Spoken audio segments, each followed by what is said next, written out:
and welcome to another episode of the Tar Heels Insider Podcast. I'm your host, Grant Sashray, the lead beat writer for the North Carolina Tar Heels on SI, bringing you all the latest news in regards to UNC athletics. Make sure to follow me on Twitter. My last name, first name, of course. Make sure to follow us on. Make sure to follow Tar Heels on SI on Twitter at Tar Heels on SI, and also make sure to go like and follow the Facebook page, our Facebook page as well, North Carolina Tar Heels on SI, and also make sure to check out our page. It's free, no paywall, no subscriptions, and no bull. So make sure to go check out all the latest content in regards to UNC athletics. Today, we're going to be talking about the leadership on this team. And I know there really hasn't been a whole lot of content for you guys. Of course, like a lot of programs, you see, practice reports, and stuff like that. But unfortunately, we haven't been able to get that in North Carolina. Of course, we've only had 3 media availability days so far. Next week will be the 4th and also the final media availability day. We don't know when the next one's going to be after that. There's probably will be one, but right now we just don't know, just because nothing's been given to us yet. And Belichick wants to keep a tight ship, which is completely fine, right?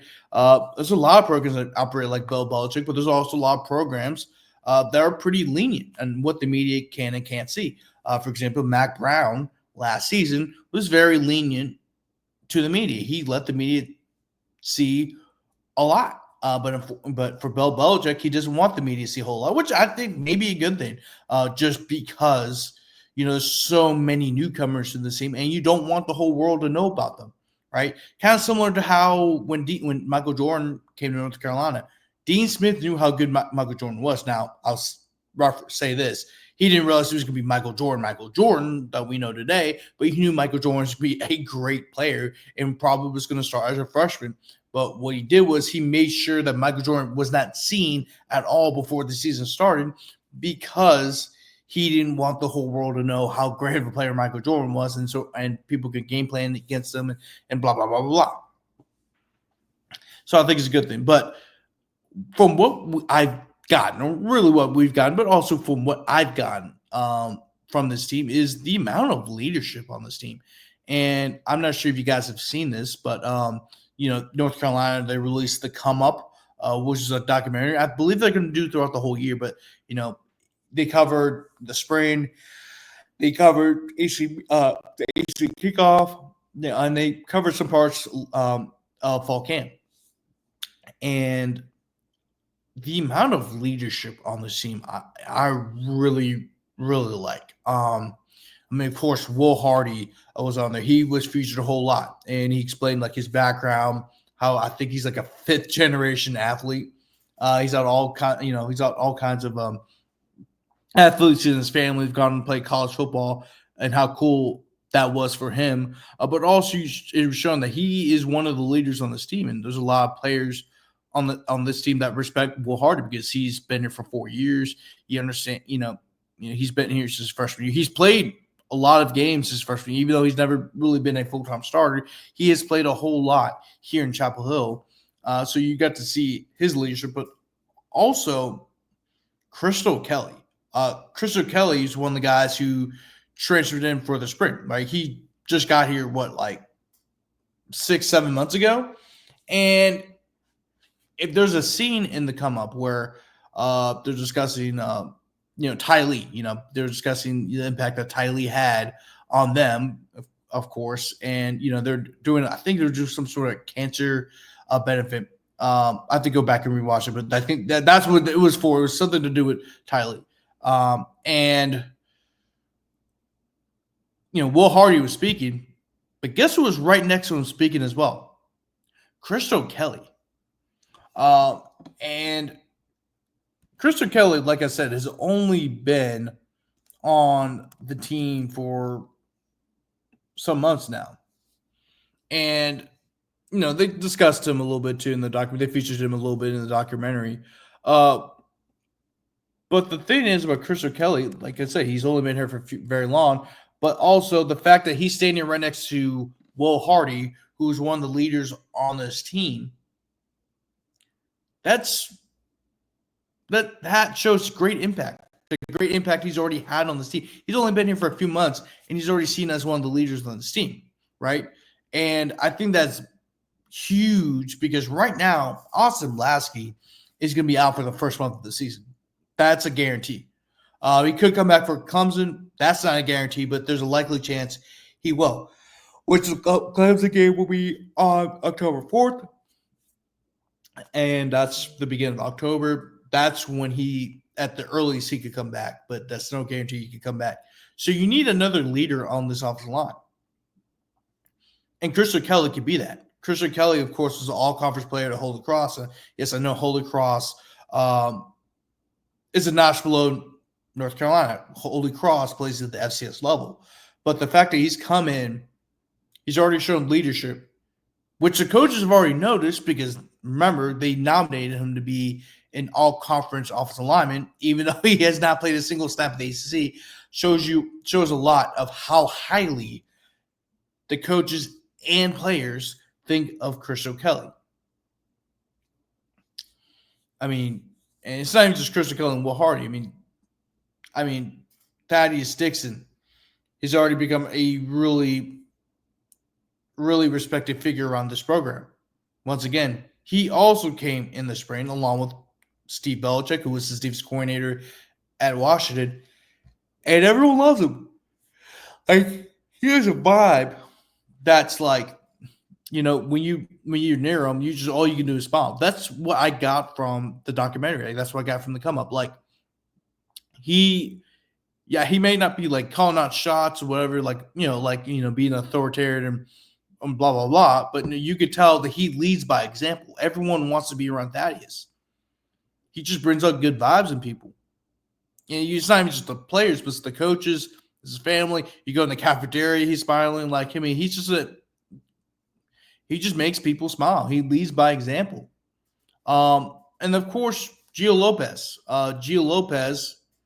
And I said this in the podcast yesterday, he will be the starter, right? This is twice now in the last 3 or 4 weeks, and he's making an appearance on the ACC network. If UNC and Bill Belichick did not want Gio Lopez to go on to be interviewed by ACC network, they could have said no, but they didn't. And this is twice since July 24th that he's spoken to the ACC network, and of course, he went to the ACC kickoff and got interviewed by everybody there too in Charlotte. I've also wrote an article about everything he said in his interview with ACC network. Make sure to go check that out. But it just seems, but like if you watch him, like he knows he isn't the starting quarterback, but you can tell his body language and everything, like he is the starting quarterback. Right? Like, that's what I got from him.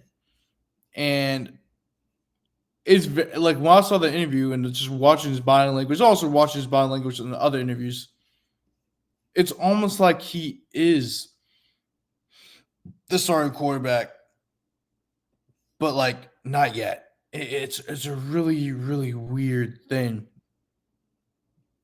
And this is what he said about leadership. The best way has been just showing up every day. You can't walk into a new building and a new team and automatically demand a new leadership role or automatically demand a leadership role. I have focused on finishing all my reps, being present, and not just going through the motions. Now going through fall camp, I feel like I can be more vocal with everybody. So, yeah, it took him a little process before he could become a leader, but you could tell that he puts in the work, and his teammates recognize that. And now they see him as the leader. Like, I really like the leadership on this team. And this is a team that will have 70 new players on this team. But if you look at a lot of the players that have come in, a lot of them are veterans. Gio Lopez, even though he's a redshirt sophomore, was a starting quarterback at South Alabama as a redshirt freshman. Max Johnson has played, 5-6 years of college football now. There's multiple guys on the offensive line that played 3 or 4 years of college football. Austin Blasky, Christian Kelly, you name it. Daniel Keene, Willow Steen, Aiden Banfield is probably the youngest player on the offensive line, but yet he started most of the games last year as a true freshman. I look at the receivers, kind of the same thing. The defensive backfield, a lot of veterans. Will Hardy, Thaddeus Dixon, both guys are seniors. Linebackers, you got Andrew Simpson, who has played in the playoffs. He's gotten reps in the playoffs. Smith Vilbert and Price Yates, both guys are played past 4 years. Price Yates is a senior, and of course, Smith Vilbert will be a 6-year senior, I believe, 6th or 7th year senior. And guess what? He also has played in the college football playoff. There is a lot of veterans on the team. There's a lot of, and because you have a lot of veterans, you have a lot of leadership on the team, which is very important in a transition period when you're going from Mac Brown to Bill Belichick, and you need his points to get across. So it benefits Belichick that you have all these veterans and all these players with experience, because this is a transition year, and I think that's what he's looking for. He's looking for guys who are former team captains on their previous stops or all conference players, you name it. He's looking, as much as he's looking for talent, he's also looking for character too. And you clearly see that in all the players that all the players, especially now since we're seeing like documentaries and them at practice on Twitter and stuff like that. But with that being said, I'm your host, Grant Sasher. That's going to wrap up everything on the Tar Heels Insider Podcast. Make sure to follow us at Tar Heels on the side on Twitter. Like and follow our Facebook page, North Carolina Tar Heels on the side. Make sure to also follow me on Twitter, Sasha Graham, for all your latest news in regards to North Carolina athletics. And also make sure to check out our website. It's completely free, no subscription, no paywall, and no bull. Thanks for watching, and you guys will have a good one.